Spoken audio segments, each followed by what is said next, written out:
Senhoras e senhores deputados, Senhor Ministro Adjunto e dos Assuntos Parlamentares, minhas senhoras e meus senhores, presidir ao Parlamento constitui a maior honra da minha vida, porque o Parlamento é a liberdade que se fez instituição, consequência da razão moderna, do pensamento das luzes, da coragem dos justos, porque o Parlamento se constrói sobre o discurso dos direitos e da sua força legitimadora, evidenciado pelo voto universal, livre e igual. E porque foram os parlamentos que inscreveram a dignidade humana no sentido das instituições e ligaram o exercício do poder ao progresso da civilização. Nós, os deputados, somos portadores de um mandato que se gera na igualdade e na liberdade. Damos corpo a um poder que se forma na moral universal, que dita os critérios da justiça. Que orgulho, senhores deputados, e que responsabilidade que é estarmos aqui. Filhos da razão e da história da razão, somos nós o cais da esperança. Da esperança que num domingo de junho saiu de casa para nos escolher. Da esperança que não saiu, que é dos cidadãos que lá bem no fundo esperam para se reconciliar com a política. E de uma outra esperança, a esperança silenciosa e triste dos mais frágeis e dependentes. Muitos não puderam votar, muitos vivem em espaços existenciais fechados ou quase fechados, longe de uma opinião pública crítica e vigilante, e por isso mesmo vendo perigar tantas vezes os direitos humanos.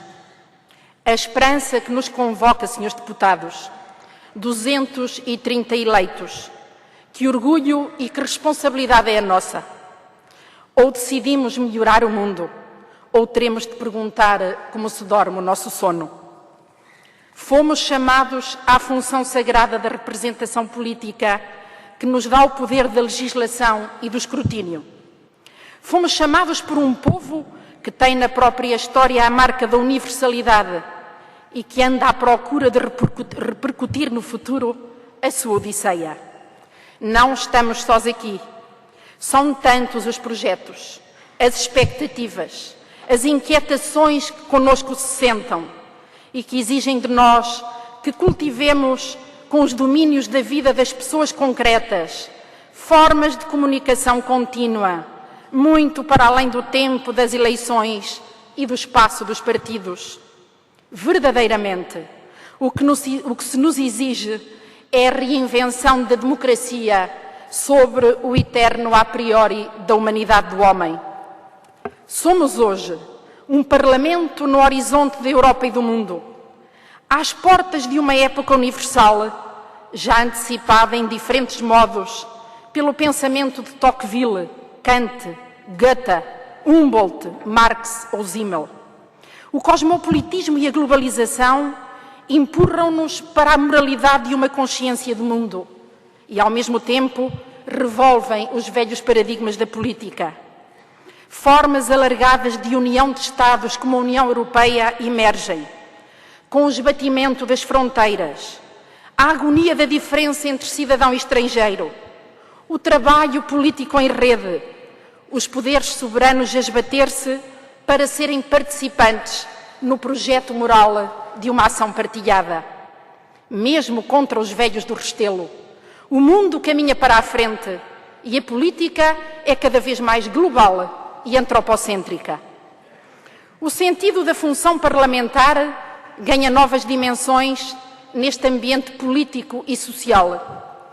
Na União Europeia, devemos ser coautores de corpo inteiro e não membros passivos.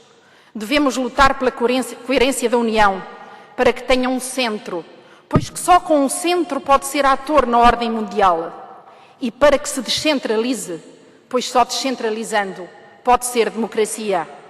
Devemos, enfim, lutar para que a Europa se tome a sério como pátria de direitos, em que afinal se reconhecem todas as pátrias. O Tratado de Lisboa abriu-nos, a nós, Parlamento, a um protagonismo de larga escala que não podemos desperdiçar. Para mais, cabe em primeira mão aos Parlamentos interpretar e solucionar os problemas de legitimação do espaço alargado da democracia moderna e europeia. Aí onde o pluralismo cultural e social se intensifica, o consenso não é possível apenas a partir das instituições e da representação. A insuficiência do sufrágio dita que os cidadãos se associem às instituições, chama pelo seu estatuto de participantes no processo político e chama por novos atores, empresas, associações, ONGs.